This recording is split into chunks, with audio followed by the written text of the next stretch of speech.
Yeah. I love my HBCU.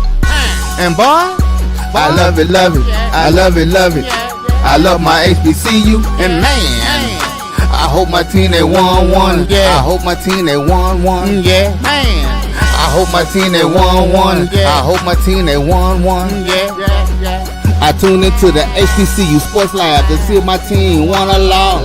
If they lost, I'm quiet as a mouse. But if they won, keep tab. I'ma do the dab, yeah. Dr. Cavil, he know what he be talking about. Mike and Charles, they know what they be talking about. They compress the analytic data with this hip hop. If you know them like I know them, they gon' tell you if your team, if they won or lost, and who the ball. So listen to Professor, yes sir, and pay attention, cause he gon' teach a lesson. Fellas, it's 800, y'all. And leave it to the good doctor to make a grand entrance and be late to his own 800th birthday, everybody. Welcome to episode 800 of Dr. Cavil inside the HBCU Sports Lab. Like, this is not Doc. This is not Doc. I am not Dr. Kenyatta Cavil, who started this thing off, but somewhere during the introduction, while it was playing, we lost Dr. Cavil, and he's trying to log back in, so he is actually here now. So I'm going to stop filling up all this dead airspace and let the good doctor come on. Can you hear us, Doc?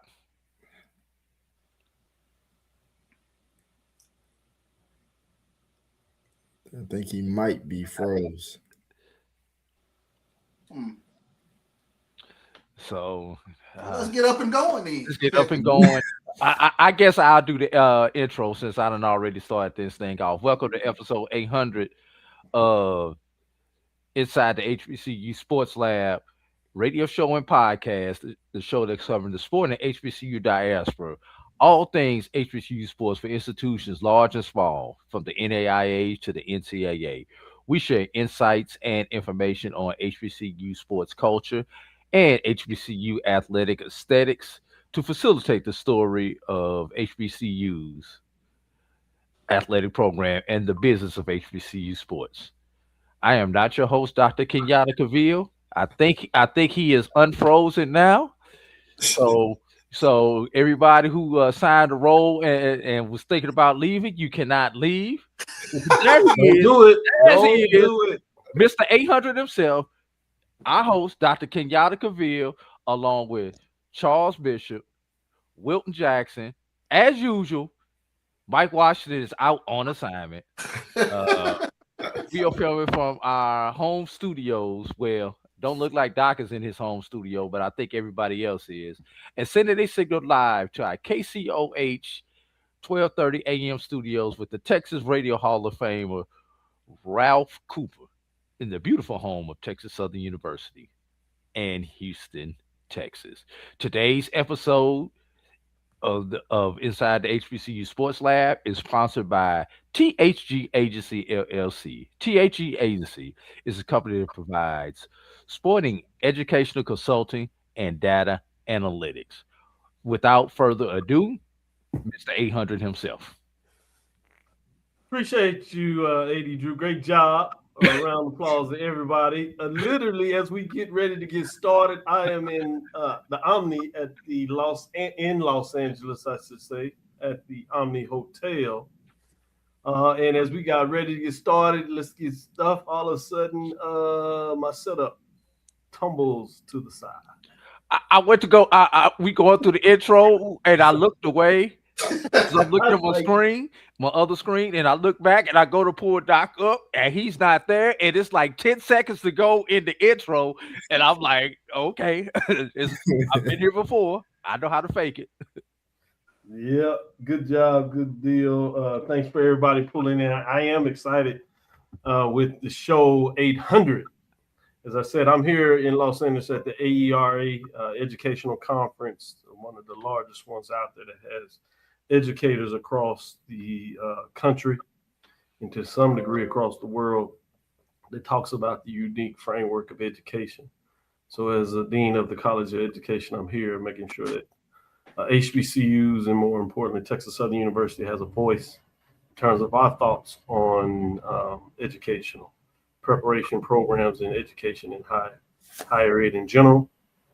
And so after this, I actually have another event that I will rush over to and make sure that I have my presence there. But I'm here to make sure you all have a great show. And without further ado, let me just go with everybody. Let's get the question out the way. 800 episodes, Wilton Jackson II. What are your thoughts on being a part of 800?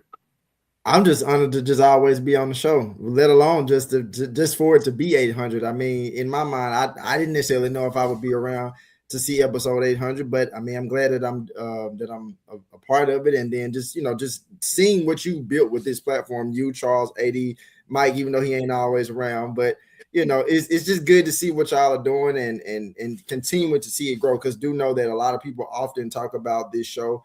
Some people ask me, as a matter of fact, small sidebar, I was at a gas station one night and somebody said, "You be on that show with Dr. Cavil and Charles Bishop?"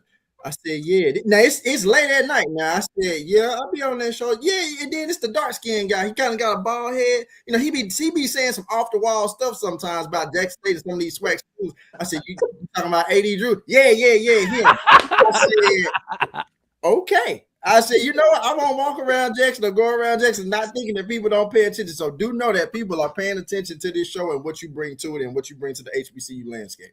Yeah. I appreciate you sharing this phenomenal job for sure. AD Drew, what are your thoughts? I'm going to kind of piggyback off of Wilton, and it's amazing when I run into people and they be like, "I know you." Sometimes I get I know you from somewhere, or I've seen you from somewhere, or hey, you that guy who be on one of them shows and everything. And I bump into so many people. Do I know you from having coached against you when you were playing? Do I know you from a competitor school that I worked at, or do you know me from seeing me on inside the HBCU Sports Lab or BCSN Sports Lab? But it's kind of ironic that this week is the week for 800. When you think back at some of the things historically that have happened during this particular week, these first couple of weeks of April. I mean, a couple of days ago was the anniversary of Hank Aaron hitting 715. For you guys down in Houston, the Astrodome opened up umpteen years ago on yesterday. You got the Masters this week. You got the anniversary of the birth of AD Drew tomorrow. So it's a lot of things that have happened. Shameless plug. I wonder where he's going. You tied it in well. Oh boy. It's a lot of good things have happened this particular week. I have 54 of them in tomorrow. Happy birthday. Let me go to my partner extraordinaire, Charles. What are your thoughts in terms of being able to, us as a team, to get to 800? Oh, absolutely. I mean, it's been an honor, and it has been a little that I know on that fateful rainy day when I sought you out over at Texas Southern that it would be 800 shows later, to be a part of this and be a part of this platform that we've seen grow, that we have watched so many others come into this HBCU space, but to continue to be a paragon of information. I think that's one of the big things that you have brought out with regards to this show is people know that they're getting good factual information that's being put out and thought-provoking information. So it's been an honor to be a part of this platform and to be a part of this HBCU Zeitgeist. And I really am very appreciative. And I want to thank everybody for tuning in the way that you've tuned in. Very, very appreciative for everybody from Jackson to Tallahassee to Daytona. I mean, all over. I mean, it's just all through the Smacking and beyond. Chicago, exactly. New York, LA. I got folks out here. So it's amazing across the world in some components. Some of them catch us live late, and other ones catch us on demand. So it's pretty cool when you talk about that. And so let me share kudos to AD in terms of happy early birthday if we get there, and we'll certainly talk about that. But I don't want to bury the lead. The lead that everybody was excited about the other day was a HBCU top-ranked Bethune-Cookman University. VCU defeated LSU, Louisiana State, in baseball, top 25 squad. An HBCU program walked in one of the college baseball's toughest venues and left with a statement victory as Bethune-Cookman knocked off number 24 LSU 10-7, I believe, or 10-6 was the final score there on Tuesday at Alex Box Stadium. We will have an opportunity to interview Coach Hernandez in terms of his program later in the show, just to talk about what he's rebuilt that program that has a rich tradition and breaking through in terms of getting a SWAC championship after doing it during the regular season. Unique to last season, it was the first where we combined all 12 teams playing in league standings in terms of cross versus the divisional matchup, which we've seen since the first expansion to 10 members prior to this expansion to 12 members, where we continue with the division until last year. So fascinating to see that that program ranked in a lot of people's rankings. We'll see what they're ranked in our ranking today as the top. And you talk about making a statement to show that they plan to continue that legacy that was there. Big pitching performance, big hits, and it was a clear victory. It wasn't one of those, tight, late inning big hit or tough call here or something like that.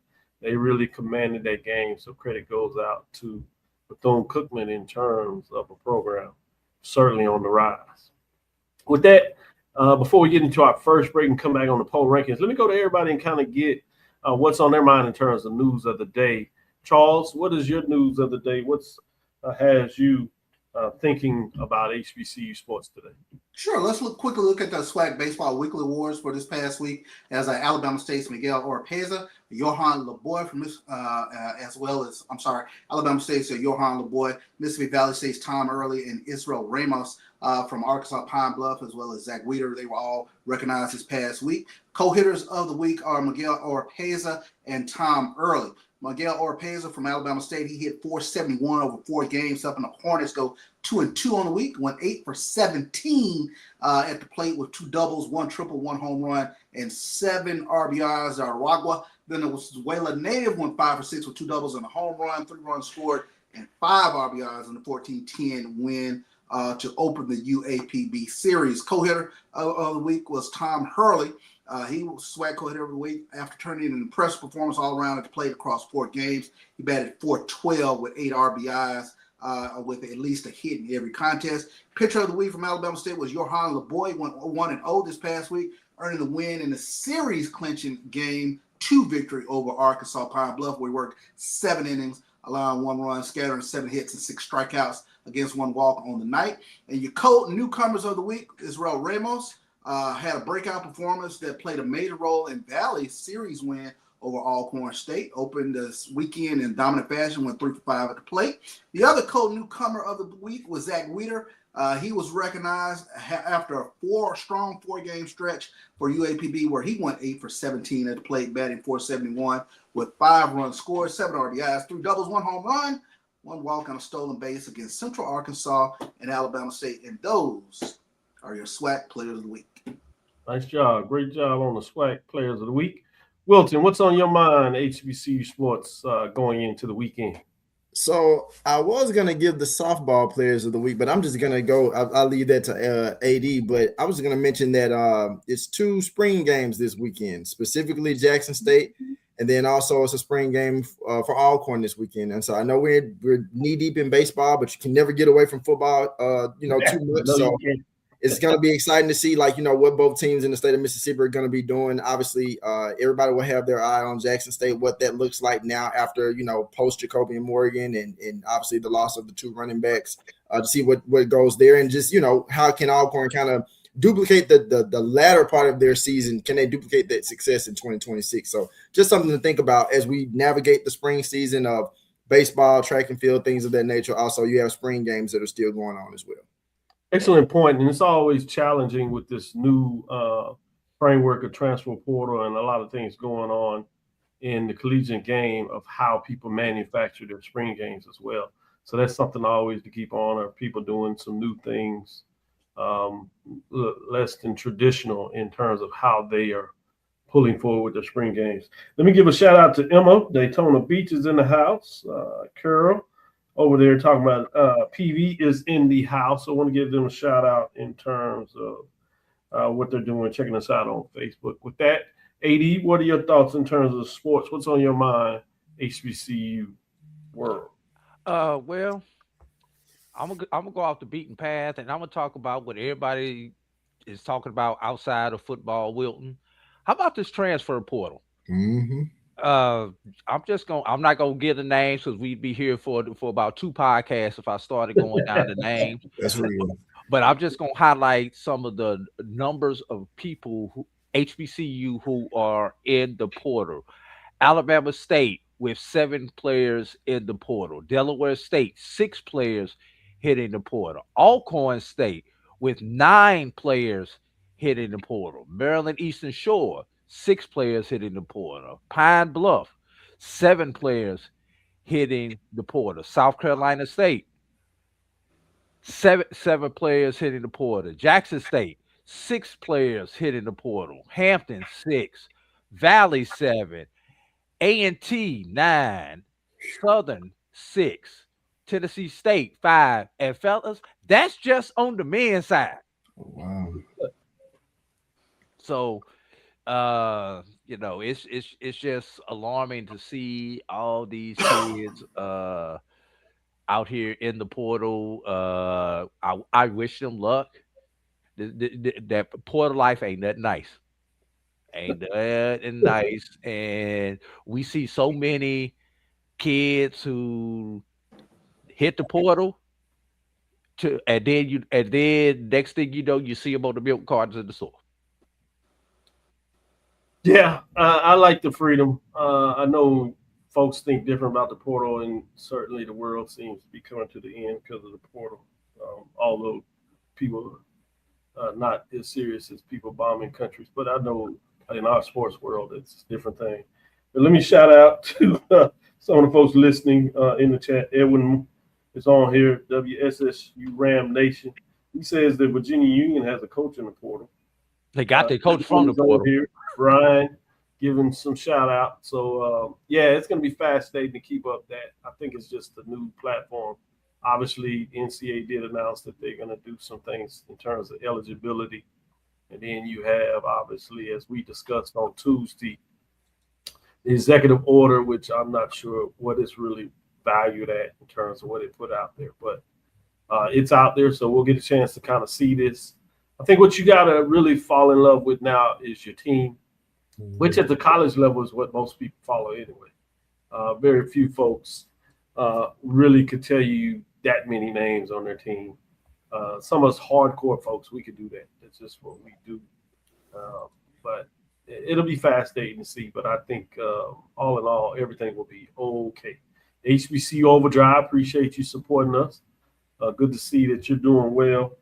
Back on the mic in terms of your show, wishing you well too. With that being said, let's take our first break. Come back on the other side and talk a little bit about the baseball top 5 at the mid-major level. What did Brian say? Brian is out there. He says FAMU and Southern are the only women's basketball teams. HBCU. No players in the portal. No players in the portal. That's good. So that's natural matriculation. That's a good thing. Well, you lose your normal 4 to 5 every year, not when you do graduation. At least 3. Yeah, that's why I say your normal 4 to 5. Yeah. I'll take that for sure. Let's take our first break. Come back on the other side. And we'll see about these poll rankings. See what these gentlemen have to say about the mid-major, and we can compare it because we do have a Black College 9 release out there and see what your thoughts are there. From cancer care to accidental injuries to cardiac care, we all know that there are times that you can't control what happens in your life. But with Globe Life Family Heritage, you can be prepared to weather the storm when it comes. Call Dr. Beverly Eagle Rogers at 877-300-8269 or visit the website at globelifefamilyheritage.com. With over 25 years of serving communities, Dr. Beverly Eagles Rogers is here to help you and your family through difficult times. Dr. Beverly takes pride in Globe Life being one of the few companies that returns 100% of premiums to clients that stay healthy.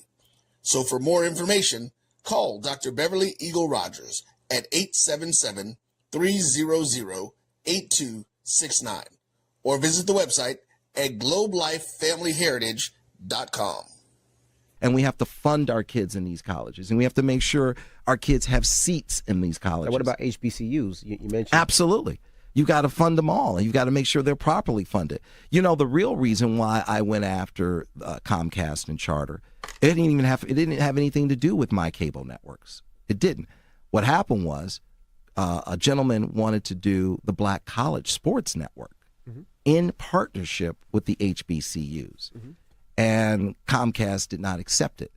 And that would have made a lot of money for these black colleges. Absolutely. And it would have educated the Black College Sports Network. This is what he wanted to do. That would have educated a lot of black kids. And when they didn't do that, that's when I came off the bench and said, okay, I'm going to light you up like a Christmas tree. Okay? That was the real reason why I got into it, was when I saw what happened with the Black College Sports Network, which I don't own.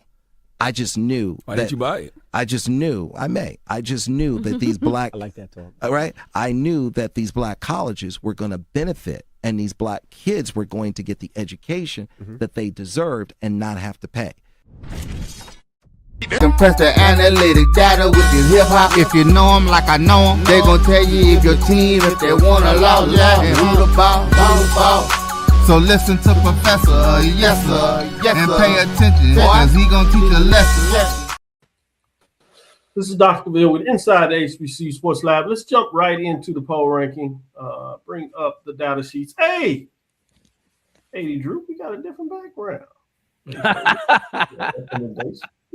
Good job, AD. Dropping out this week was Morehouse Maroon Tigers 16. I demand a recount. They were playing pretty good, but they dropped out a little bit, but they're still in the mix. So keep your eyes on Morehouse. They're playing some really good baseball in all seriousness.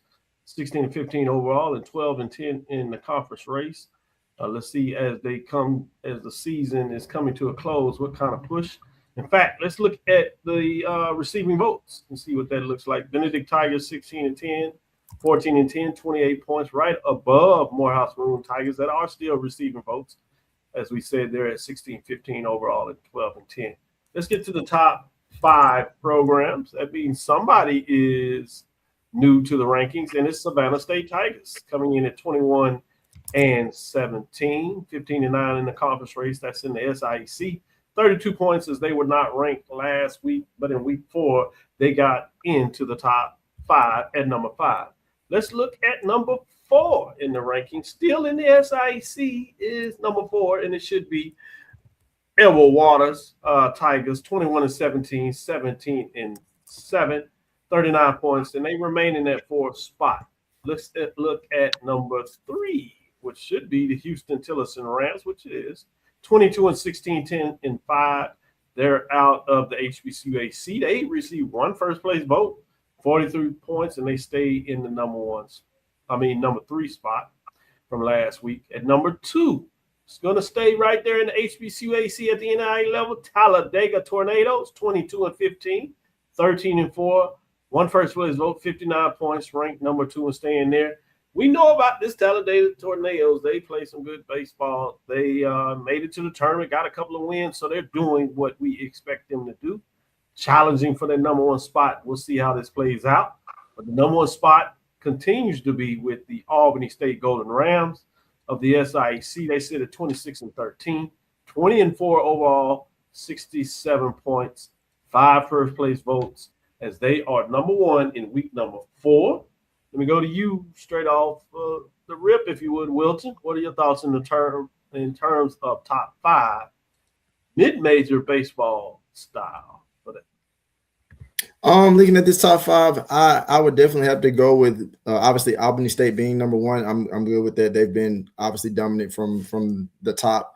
All the other 2 under Albany State, if you could go back, Drew, to the other 2 teams behind Albany State. Talladega Tornadoes in Houston Tillerson. Talladega definitely have seen some of their games a little bit this season so far. Definitely strong supporter behind them. Houston Tulsa is a good 3. 4 and 5, I'm okay. Could you make a case potentially for Savannah State over Edward Waters? I'm not saying it should be. I'm just saying, could you potentially make a case? But as far as like 1, 2, and 3, I'm okay. Yeah, interesting. Case of Savannah State Tigers over Edward Waters. I'm not saying it has to be. I'm not pushing back this time. I'm just saying interesting dialogue. It's good for talk. Charles, where are you in terms of the mid-major? I'm obviously good with Albany State and Talladega 1 and 2. Houston Tillotson, I was just kind of looking at their stats. I'm okay with them at 3. I can make an argument, I think, for Edward Waters above Houston Tillotson in terms of 4-3 flip. But it looks pretty on course here in terms of taking a look at the first 5.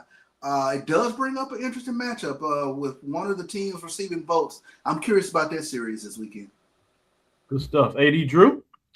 Here's what makes the SIAC so fun.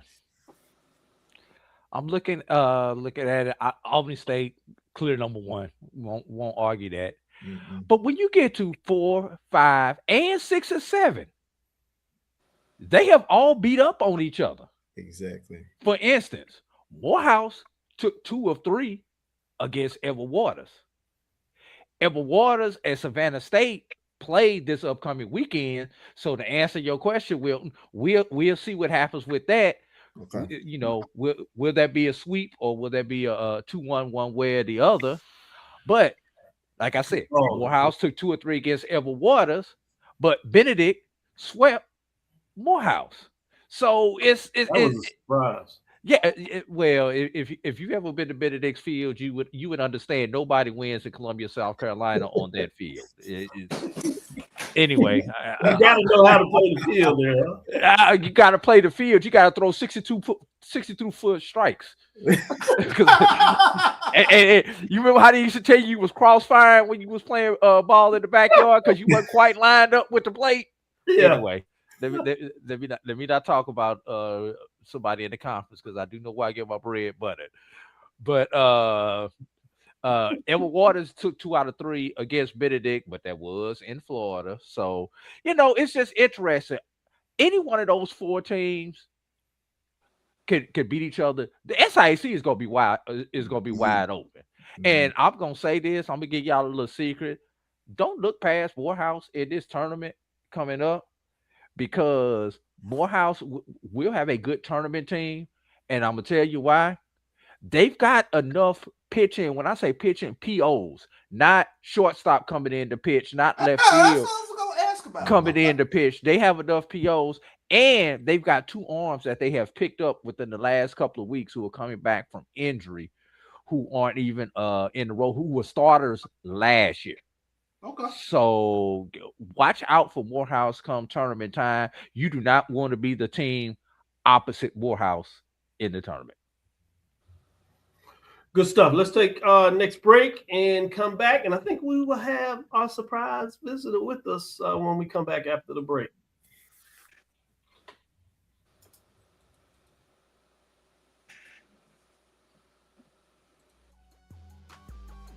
This is the Dean of the College of HBCU Sports, Kenyatta Cavil of Dr. Cavil's Inside the HBCU Sports Lab with Mike Washington and Charles Bishop.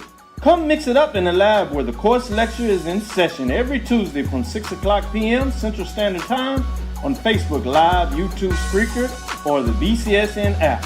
As we discuss all things about the HBCU sports culture, including exploring the week that was in the sporting HBCU diaspora, as well as the upcoming week of HBCU sports. With me, the Dean, the College of HBCU Sports, on Dr. Cavil's Inside the HBCU Sports Lab with Mike Washington and Charles Bishop. Course lecture dismissed. It's never too early to plant the seed, to share the tradition, and instill a sense of pride in your HBCU with your little ones. HBCU Pride and Joy Children's Boutique helps you share your school spirit with a wide selection of adorable kids apparel and accessories officially licensed from your favorite HBCU. Visit HBCUPrideJoy.com and follow us on all social media at HBCU Pride Joy on Facebook and Twitter. When it comes to professional learning, teachers deserve better. From the leader in online learning, Stride brings you the Stride Professional Development Center, an on-demand library of mobile-friendly courses that gives teachers choice and flexibility, allowing them to learn anytime and anywhere. Our dynamic courses provide bite-sized learning and help educators advance their knowledge while also gaining professional development hours. It's time you take charge of your learning. Visit us today to get started. For over 30 years, HBCU Image has been more than just an apparel store. We've been a movement, a statement, a legacy. We celebrate the pride, the purpose, and the culture that make historically black colleges and universities legendary. HBCU Image, a Kenny T's company. Compress the analytic data with your hip hop. If you know them like I know them, they gon' tell you if your team, if they want to love and who about. So listen to Professor, yes sir, and pay attention, cause he gon' teach a lesson. 103 miles an hour. Actually, Rodriguez, 103 miles an hour off the bat. This ball is hit very hard, and it is up into the left field bleachers. In fact, beyond the left field landing. Rodriguez literally hits one into the night, his first home run of the year, and we are tied at 4. I think it might have been a changeup that Theophilus hung, and that ball jumped off the bat of Rivera at 103 miles an hour. Actually, Rodriguez, 103 miles an hour off the bat. This ball is hit very hard, and it is up into the left field bleachers. In fact, beyond the left field landing. Rodriguez literally hits one into the night, his first home run of the year, and we are tied at 4. I think it might have been a changeup that Theophilus hung. So, Coach, that's the SWAC champion head coach, Bethune-Cookman. Coach Hernandez. How you doing, Coach? Yes, I can't hear you guys. We can hear you. We hear you loud and clear. Yep. Can't hear us? Yeah, we can hear you. Yeah, we hear you. He was saying he can't hear. Charles, I just heard you, but I'm having a tough time hearing you guys. Oh, okay. All right. Can you hear us, Taco? Hear us now? You want to come out? Try to log out, try to log back in, Charles. Yeah. Okay. Coach, they want you. Can you log out and log right back in? Yep, I'll do it right now. Okay. So as we get those technical things going on, we have Coach there. Might need to tell him to come in and take the headphones out, Charles, if we can't hear him when we come back, and just have him do it with the little ping in the background. He is there in Mississippi Valley in Itta Bena. My understanding, they just got off the buses, literally heading to practice there to get prepared for the 3-game series they have down in that way, which will be fascinating. Tremendous, great opening, AD Drew, given chance to hear how they quiet that LSU Alex box there, as they like to call it, down there in Baton Rouge. As like, what's going on? Well, you just ran into the Wildcats. Bethune-Cookman. Coach, how you doing? Can you hear us now? Yeah, you guys hear me? Yes, yes. sir. Sounding good. Mm-hmm. I told you got all that fancy equipment there. Coach, the Cat Eye Network, y'all look different over there on this side in Daytona. Hey, beating up on big boys around there, beating up on the SWAC. Coach, how you feeling? Hey, feeling good, but we're not in Daytona right now, so I miss my Cat Eye Network, buddies. We're here in Mississippi Valley, getting ready for an important conference series. Obviously after a monumental win on Tuesday at the box in Louisiana. Just so proud of all of our baseball student athletes, all of our coaches, and the support from the administration. It's obviously a big win, but make no mistake about it, we've turned the page, and we got to concentrate now on Mississippi Valley. I know y'all turned the page, but let us reminisce a little bit. We get excited. We don't always get to do this. I know you've had some big wins. Non-conference wins is nothing near to you. Got a chance to get in the NCAA tournament and really played well in the NCAA tournament. Couldn't quite get a win there, but certainly was right there knocking on the door. But you're in conference play, and your main goals is to get the next game, which the next game is against Mississippi Valley Delta, the Delta Devils there. What are your thoughts in terms of how they playing? From our perspective, they're 6-6 in the conference. Obviously, we had our experience with the Valley in the past, but they seem to be playing some pretty good baseball right now. What are you seeing from your perspective, Coach? Yeah, the same thing. I mean, they're sitting, 6-6, kind of middle of the pack right now in the conference. We felt as a coaching staff coming into this year, everybody got better, top to bottom, and that's attributed to, the work that the head coaches, obviously have done, and the assistant coaches that they work alongside with them. So at the end of the day, make no mistake about it, this is going to be a tough series. One thing that, we understand coming back from a successful 2025 season and the success we've had so far in 2026, we got a big bullseye on our back, and that's something that is earned. We've definitely earned that right. It's up to all of us to be able to handle that the correct way. As long as we continue to worry about just the Wildcats and play the brand of baseball that we're capable of doing, we're going to be okay. But make no mistake about it, this is a really good Mississippi Valley team. It's a much improved. Coach Dilbrey has done a phenomenal job, and he had success when he was at Harris Stowe University. So this isn't a surprise, at least for myself, knowing the landscape of HBCU baseball and what guys are doing. So it's going to be a really good series and a really tough series, for us this weekend. We just got to stay composed and, again, just try and win every inning and, do what we can and control what we can at the end of the day. We're going to muscle through this interview like you muscle through games, coaching, and getting those tough pitches, tough at-bats. As EA said, it sounds like a rattlesnake is in your headphones there, so they have messing with you a little bit. Talking about the rattlesnakes, I'm going to go to AD Drew and let him ask the question. Well, actually, I'm going to start off with shout out to Brian Fulford on Sunday's BCSN Sports Rap Show.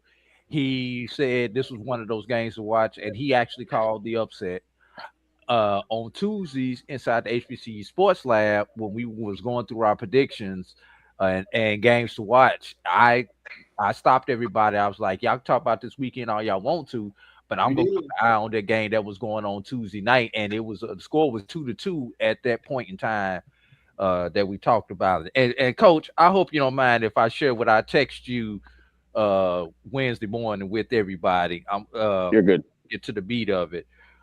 Great win for BCU, the SWAC, and the HBCU culture. Keep rolling.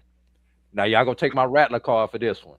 I root for BCU baseball, except when you play FAMU, because you do it the right way and have a great product to watch. Congratulations. Thank you. And what I want to ask you about is that doing it the right way, Coach.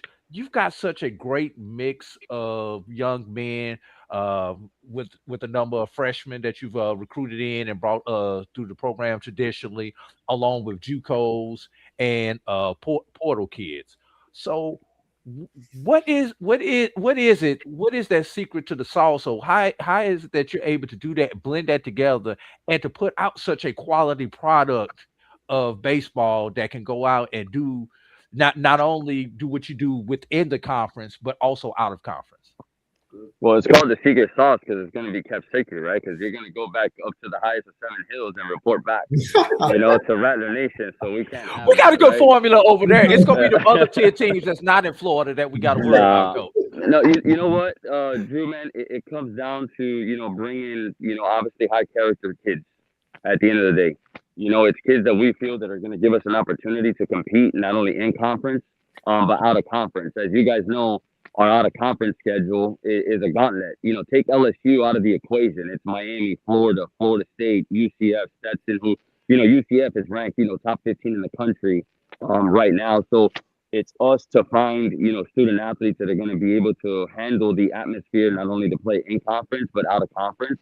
I think that there's several tools that we look at throughout the recruiting process as well that we're able to take 1, 2, maybe 3 tools, and how can we make those guys better and develop them through our program. It seems that every year that we've had, a certain individual the following year, they blow up or they get better as they go.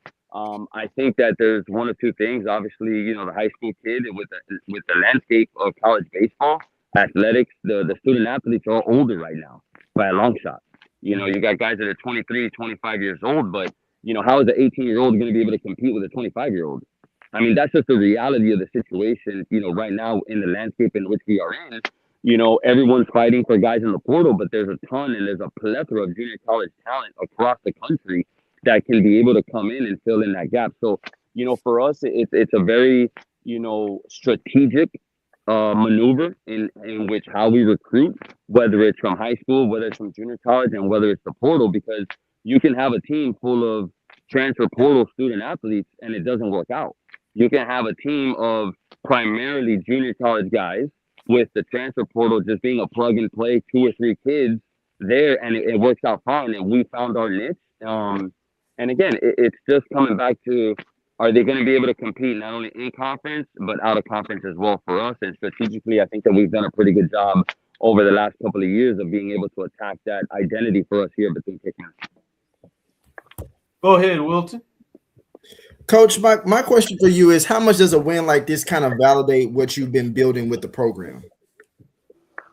I mean, it's obviously great, you don't want to downplay it. I mean, I think it's definitely a monumental win. It's our first ranked win over a ranked opponent since 2017. This is nothing new for our program. This has been done in the past. But it does feel good, knowing that we were able to do this with this group that we had, and it goes back to last year with, in all reality, how the tournament played out, how we played in our non-conference, how we played in the regional, and understanding that all those guys that we had last year that had the opportunity to come back, they all came back. And this is the moment that we were talking about. I mean, this is an atmosphere at Alex Box Stadium where a lot of teams do not do well. They're on the road. There was 10,800 people at that stadium on Tuesday night. It was a regional atmosphere, and we talked about taking our program to the next level where we had a chance to go out and prove it, and we did do that. I think it opens up for recruiting, across the country, because a win like this can transcend our program and take it to the next level.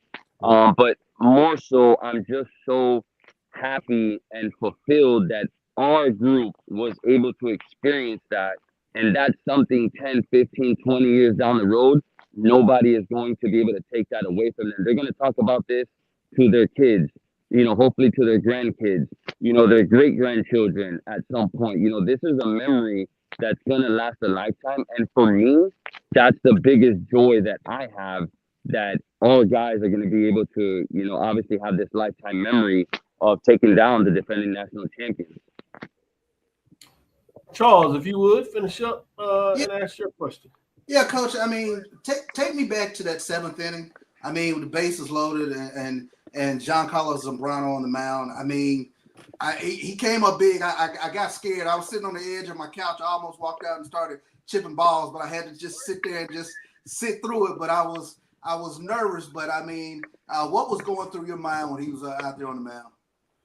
Charles, you've been with me now going on, this will be the 4th swag tournament, hopefully, that you get to call. And you know about my big 3 C's, calm, cool, collective, right? The team's going to take over the personality of the head coach, right? If there's an inclination of, nerves or trying to get out of whack, the team is going to pick up on that, We felt that Zambrano was the best matchup. They hadn't seen a changeup all game through 6 innings, LSU's offense. And we felt that Zambrano, being the SWAT reliever of the year, was the perfect guy in that situation. And it was just confidence. That's all it's about. It's talking to the guys. I had a pitching visit, mound visit in one of those innings, and just went up to Zambrano. Hey, man, you're good. There's no pressure on us. You have to understand that there is no pressure on us. The pressure's all on the other side. So just execute, do what you need to do, and we're going to be okay. But you grow that, right, with the relationships that you're able to build with the student athletes. That's the biggest key of everything. If they believe that you have their backs, they're going to be able to do wonders because of the confidence that's instilled in them day in and day out. But as far as that 7th inning, I mean, obviously, it's bases loaded. You're on the road. You're thinking, well, base hit here, but you're still up by 4 or 5 runs. Just minimize at that point. And Zambrano, fortunate enough, right, had 3 big punch outs to their top 3 hitters in that potent LSU offense. But it comes down to instilling the confidence and the belief in every one of the guys. It doesn't matter if it's your number one go-to guy or it's the guy that just throws 10, 15 innings, or it's a platoon guy. It doesn't matter. It calls back to the relationships that are formulated and being authentic to who you are as a person and understanding that these are human beings at the end of the day. Awesome answer there. Good job, gentlemen. Coach, get you out of here on this. Obviously, appreciate you contacting, providing updates, and being receptive to developing authentic relationships for those that like baseball, support your program and support you, as well as the SWAC and HBCUs in general. But with that being said, Deuce, he was watching the game, but it got to his bedtime, as you understand. Imagine you tell your son as well. Sometimes he gets a cheat code, it gets a little weekend, or as we get to the end of the year, going to the tournament. Make sure you tell your son we really gracious in terms of how he handled the tournament with my son.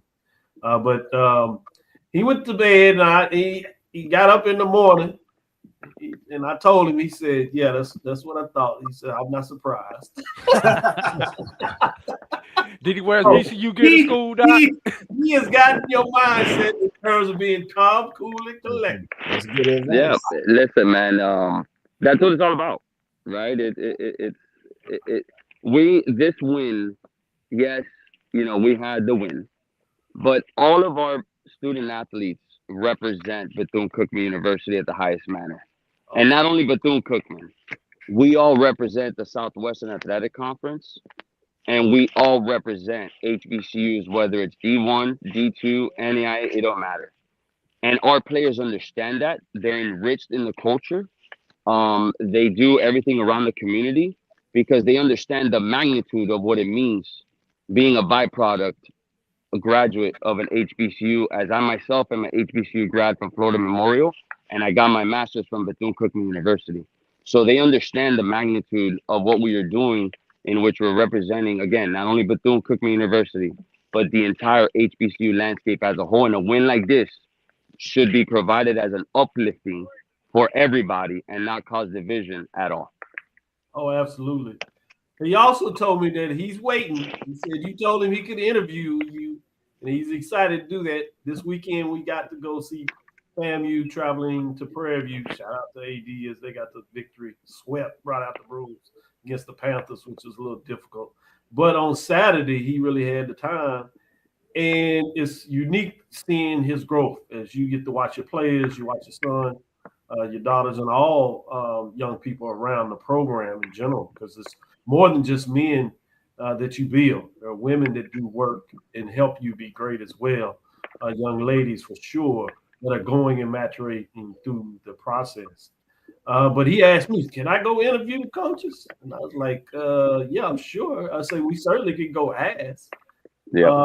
So he talked to Coach Swoop, and they were getting ready to catch a plane, but he spent time to make sure he could interview him. And then he went over to Prairie View, and he believes he's a budding journalist because he asked some tough questions. So I was like, Coach said, no, that's good. I like that.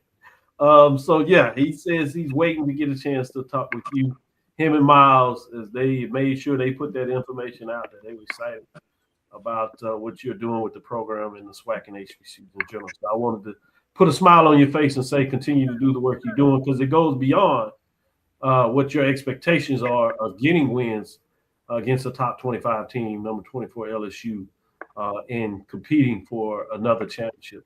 That's who you are and what you do. So we want to say thank you and commend you for that. We'll let you get back to work, because I know you're ready to get it going in terms of getting those players in the dirt and getting some rest as they get going tomorrow and the rest of the week. Absolutely. And thank you guys for everything you do covering HBCU sports, man. We definitely do appreciate it. And I'll see you guys down the road. Doc, we'll set some time when we get to Alabama, and we'll have Deuce interview me for an exclusive interview. That's for sure. Let him know I say what's up. That's right. He's looking at the plane loads. He's still trying to get to Daytona. So as you said with the Wildcats, so it might even be before that. He hasn't forgot that. He's looking at the schedule. He's talking about the plane tickets. He said, we can do this. We can come in. So he's in the pocket. But I look forward to it. Hey, all I'm saying is a weekend at the beach, you can't beat that. I don't think you can get that anywhere else. Trust So if you he want to come knows. out and hang out at the beach, He you know, all Deuce and you guys will definitely be in for a good one. See, that's for sure. that's an advantage you try to use over the other schools in Florida because they got that sand right there. All we got is hills. Yeah, exactly. Hey, you can stand up on a hill and hang out, but in Daytona, you can definitely come to the beach, you know, and enjoy the water. Let's take our last break. We're going to get into the major division poll rankings. It's probably clear who's number one, but we will break it down and let you know who's also in the top 5 that's chasing number one. But, Coach, have a good series. Continue to have a good season. We look forward to talking with you later this season. Don't let Valley do you like they like to do FAMU. That's all I'm going to say. Hey. And AD, this is all I gotta say. Hail Wildcats. Have a great one. You guys have a good one. See you. All right, take care. We'll be right back after this break. For over 30 years, HBCU Image has been more than just an apparel store. We've been a movement, a statement, a legacy. We celebrate the pride, the purpose, and the culture that make historically black colleges and universities legendary. Whether you're a student or a lifelong supporter, our gear lets you wear your HBCU story with confidence and style. Because when you wear HBCU Image, you're not just wearing clothes. You're wearing culture. You're wearing pride. You're wearing purpose. HBCU Image, a Kenny T's company. From cancer care to accidental injuries to cardiac care, we all know that there are times that you can't control what happens in your life. But with Globe Life Family Heritage, you can be prepared to weather the storm when it comes. Call Dr. Beverly Eagle Rogers at 877-300-8269 or visit the website at globelifefamilyheritage.com. With over 25 years of serving communities, Dr. Beverly Eagles Rogers is here to help you and your family through difficult times. Dr. Beverly takes pride in Globe Life being one of the few companies that returns 100% of premiums to clients that stay healthy. So for more information, call Dr. Beverly Eagle Rogers at 877-300-8269 or visit the website at globelifefamilyheritage.com. Are you hungry for authentic Caribbean food like jerk chicken, oxtail, red snapper, shrimp, tofu, and rasta pasta? Well, find your way over to Mango's Caribbean Restaurant, 180 Auburn Avenue, right next to Royal Peacock in downtown Atlanta. Them belly full, but we hungry. Mango's Caribbean Restaurant, open daily from 11 a.m. to 10 p.m. And on Friday and Saturday, we're open till 4 a.m. Come to Mango's and put some spice in your life. So we've got a good thing going.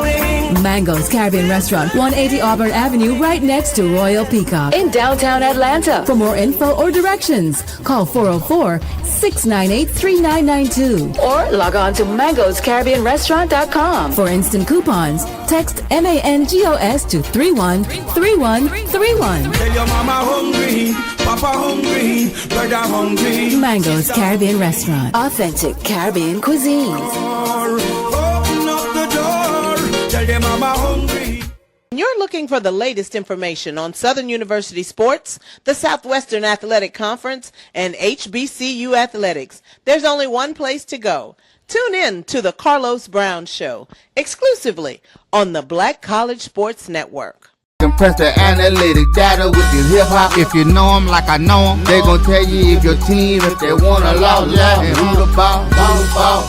So listen to Professor, yes sir, and pay attention, cause he gon' teach a lesson. This is Dr. Cavil with Inside HBCU Sports Lab. As you see, Wilton had to jump off and get to another assignment. So we're going to close off with these two gentlemen and bring you the poll rankings for the major division. As it said, you probably are not surprised by who's number one, but let's see who's with them and just how close they are. No teams dropped out, so the top 5 are the top 5 as they solidified that. We'll see if that changes a little bit moving forward, because you do have Norfolk State Spartans. They're playing in the Northeast Conference. They are a MEAC member in all other sports. They have a conference record of 8-3. They're in the middle of the mix, but playing some pretty good baseball.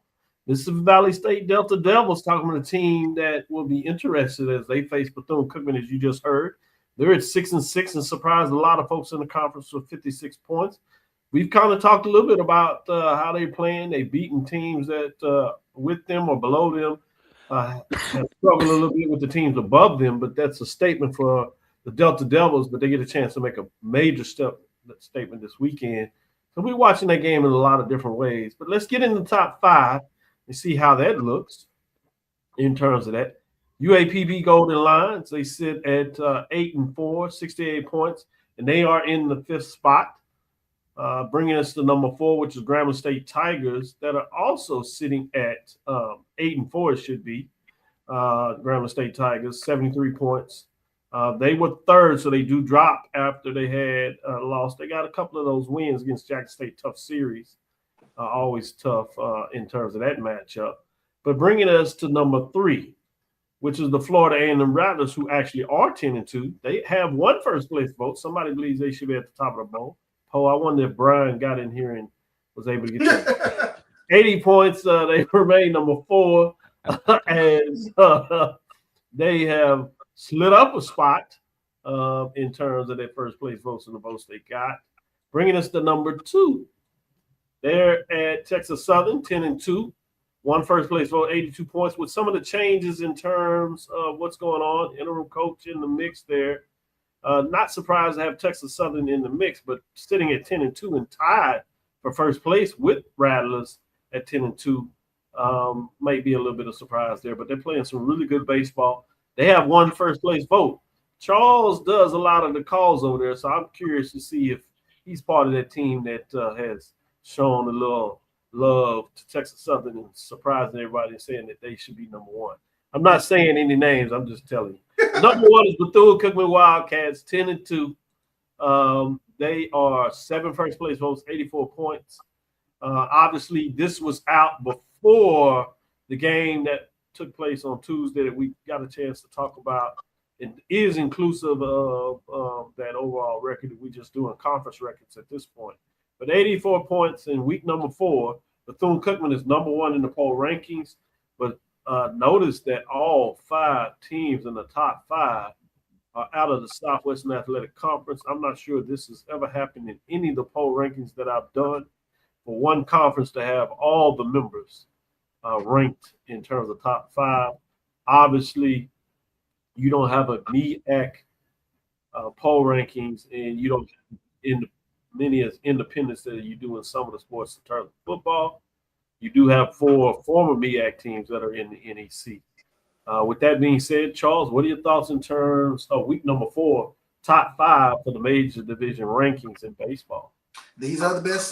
These are the best 5 in HBCU baseball. Bethune-Cookman, Texas Southern, Florida A&M, all 10-2. But out of those 10-2 teams, I think you obviously have to give the edge to Bethune-Cookman, especially with the pitching. I mean, they have just top-notch pitching within the conference. And then Grambling and UAPB, they fall, right in line, right behind those two. It's going to be a very interesting weekend, especially when you take a look at Florida A&M at Jackson State. Huge for Jackson State to try to get, a series win to try to get some momentum going in their direction. But it's going to be tough. Florida A&M is a very, very good baseball team.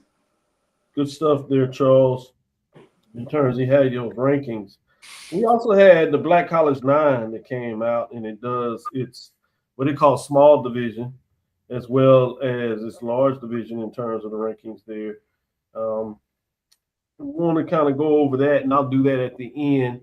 But I'm going to come to AD Drew before I break down what they have as the top 5. They actually list the top 10, but I'll give the top 5 and ask folks to go check out the Black College 9 to give them a little addition of folks checking them out because they do a lot of great work in terms of following HBCU baseball at both what we call the mid-major and major division levels and even the independents, giving updates of conference games, non-conference games, win streaks, and some of the players that are getting superlatives.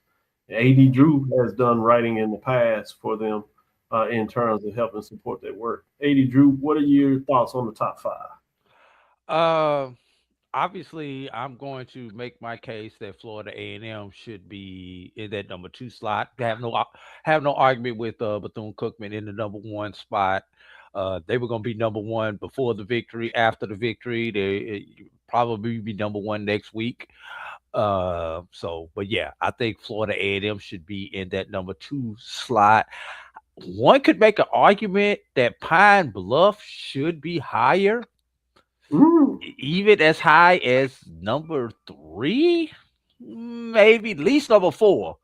Pine Bluff beating the cover off the ball with a 375 batting average and sits number 2 in pitching in the SWAC behind the Bethune-Cookman Wildcats. Although it's 3/4 of a run behind Bethune-Cookman, they are number 2 in pitching. As a matter of fact, Bethune-Cookman, Arkansas, and Pine Bluff are the only 2 in conference who have a team ERA under 5.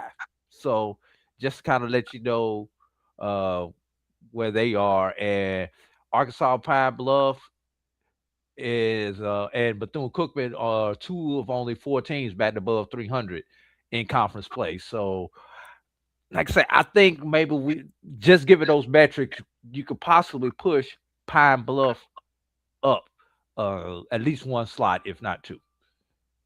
Interesting. Brian, I can't do it. Brian.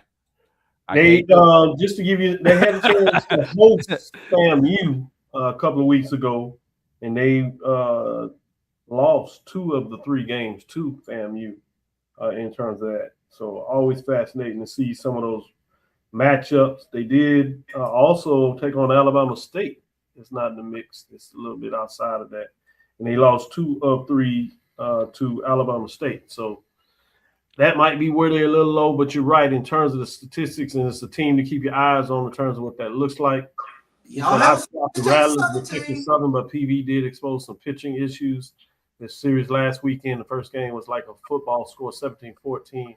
Almost lost my voice rooting for them, the victory. Also, we saw the second game, and they gave us some runs that they were able to slug it out with a Prairie View team that can't make you pay for mistakes. It's a Prairie View team where they're trying to get into the new coach's culture. It'll be fascinating to see that. But I don't know. I think we got some Rattler fans out there that are pushing for FAMU to be the 2 and not very objective. They have a scene. But, it happens. We let our Rattlers. It's good that they are fans. But some of them, I try to get to understand that you're on the media side of this. So you got to kind of be a little more objective. That's why I have no problem with Bethune being number 1. AD Drew is very objective. And when he is making a statement on his bread is butter, he'll say that at the beginning. Then he'll get into some analysis, get past that. He's a different type of snake in terms of really understanding him and deciding when it's time to do the professional side that he's going to do the professional side. Yeah, but that Brian, Go ahead, Charles. What'd you say? I'm sorry. I say, yeah, but that Brian, yeah. I'm glad he don't. Only thing I know, I'm glad he don't bet like that. That's the all that. Because the bets, he don't play that with his money. But his fandom, he'll put it out there and shake your head and be like, what? You ask him the betting advice, he changes all too. He said, well, you need to look at this and that. Let's take a quick break. We'll have a last segment and talk about some of the key games to keep your eyes on, and then we'll call it a day. Because like I said, I have to get to this other event. We'll be right back after this last break. For over 30 years, HBCU Image has been more than just an apparel store. We've been a movement, a statement, a legacy. We celebrate the pride, the purpose, and the culture that make historically black colleges and universities legendary. Whether you're a student or a lifelong supporter, our gear lets you wear your HBCU story with confidence and style. Because when you wear an HBCU Image, you're not just wearing clothes. You're wearing culture. You're wearing pride. You're wearing purpose. HBCU Image, a Kenny T's company. Compress the analytic data with your hip hop. If you know them like I know them, they gon' tell you if your team, if they wanna lose, and who the ball. So listen to Professor, yes sir, and pay attention, cause he gon' teach a lesson. It's Dr. Cavil inside the HBCU Sports Lab. I told you I'd give you the top 5 Black College Nines, what they call their large division, what we call our Mage Division poll rankings. It was released this Tuesday, I believe it was. Top 5. You can see how it correlates with what we do here. Number 5, they have Alabama State, 14 and 16 overall. They were previously ranked 5. Yeah, number 4, they have UAPB, University of Arkansas Pine Bluff, out of the SWAC, 15 and 19. They were previously ranked 4. At number 3, they have Florida A&M Rattlers, 15-14, previously ranked 3. At number 2, you have the Texas Southern Tigers, 15-12, number 2. So they are in line in terms of how our poll ranking came out at the top. Number 1, without a question, is Bethune-Cookman sitting at 22-10, now 23-10. Number 1. So you see their top 5, actually their top 7 were all the same teams. Grambling and Southern sitting at 6 and 7. Different than what we have in the poll rankings. And thanks, Drew, for pulling that back up so people could see the difference in terms of what we just called out. But go check out the entire top 10. They do have 2 teams outside of the SWAC, with the first 8 teams coming from the SWAC in the poll rankings. They have 2 that are finally to get votes, one out of the NEC and one out of the CAA. With that being said, start with you, Charles. What are some key games that you want people to keep their eyes on this week? You can go either baseball or softball. You can do SWAC or the SIAC. That's of your choice.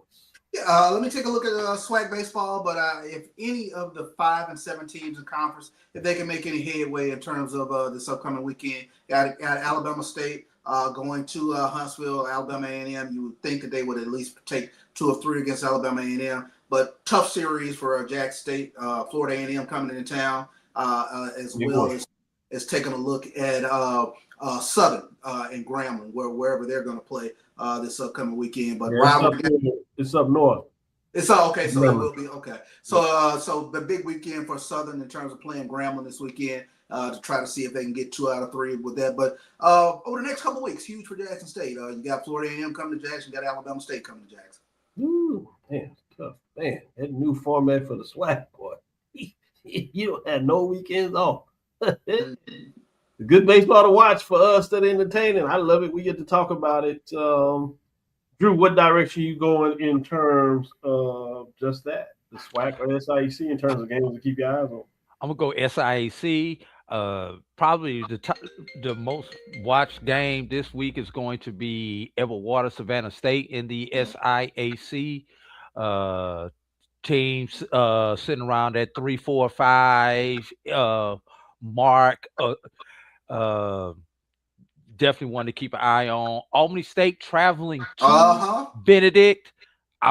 Everybody in the SIAC knows Benedict is a tough place to win at. They definitely have a home field advantage at that particular ballpark. Keep your eye on Morehouse, Clark Atlanta. Clark Atlanta should have had a sweep this past weekend. Morehouse, on paper, should be the better team. But anytime you get 2 rivals together, there's no telling what can happen. And the way the standings go in the SIAC, you got 4 or 5 teams clustered right there together. You can go from number 7 to number 3 in one weekend, and you can go from number 3 to number 8 in that same weekend, just depending on what you do and what everybody else does, because the SIAC is so clustered right there. Yes, sir. Let's give you a little bit of softball. As I said, Chivalry's not dead. Not just a huge games to keep your eyes on here, but always entertaining when you're talking about these conference matchups. You have Alabama State at FAMU. You have Prairie View at Grambling. Texas Southern at Alcorn, Mississippi Valley at Alabama A&M. The one that you might keep your eyes on is Jackson at Bethune-Cookman. You talked a little bit about that ranking. Past week and got a chance to show improve right here. And then you do have Arkansas Pine Bluff at Southern, some of the games that you want to keep your eyes on the softball side of things. For that, let's call it a show. Thank you for listening to Inside the HBCU Sports Lab. Make sure you share our podcast with your friends and colleagues. I am Dr. Kenyatta Cavil, the Dean of HBCU Sports, coming from inside the lab in the College of HBCU Sports with Mike Watson and Charles Bishop. Hope you all enjoyed the interview with Coach Hernandez. I know the Snakes were out in getting it done. What is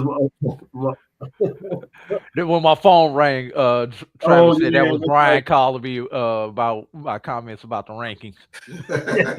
I thought he was going to tell you there's no talking in the press box. Put your phone up, put them on silent with the post-game interviews. Come on, AD Drew. He the main one be telling everybody now. I should know better.